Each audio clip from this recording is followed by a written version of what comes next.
Games are digital mediums, and as with everything digital, it is something that we cannot touch or physically interact with.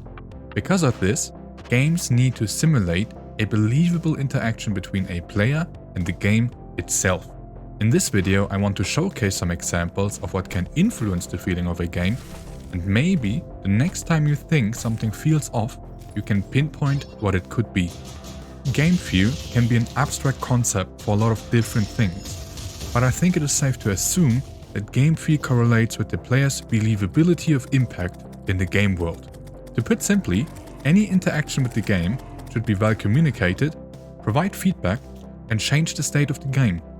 Intention, action, and consequence. The intention is anything a player could want to do and the developer wants them to do. A properly set up intention hints the player directly towards that specific thing by using different visual or auditory cues.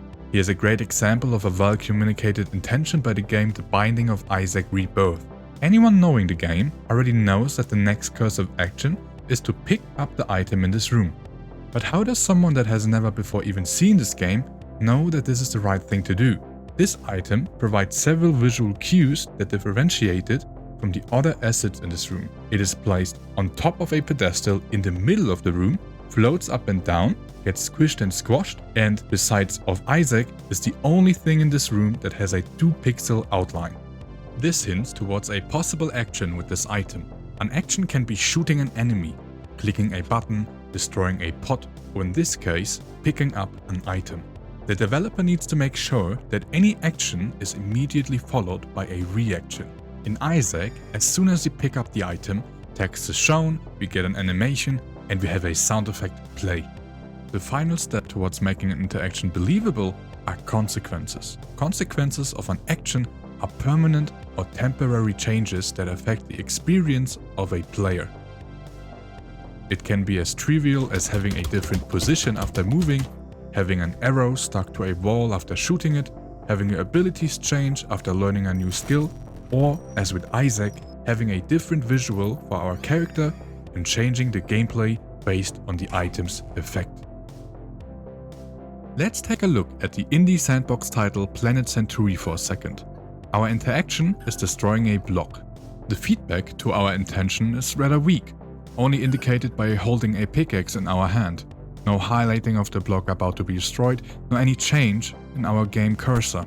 The reaction to clicking a block plays a sound effect and generates some particles. Sadly, there is no change in pitch of the sound effect, and destroying a block does not generate a different sound effect than hitting one. There's also no other visual indication that this block has been hit. The consequence, on the other hand, is good, as the block I have destroyed lands on the ground ready to be picked up.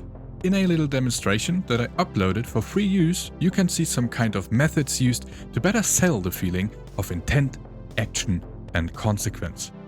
A hover and pickup effect to hint at the intention of clicking the cookie, getting small shaking and making sound effects when being clicked on as a reaction to the action, and the lasting consequence is that the cookie rotates faster with every click.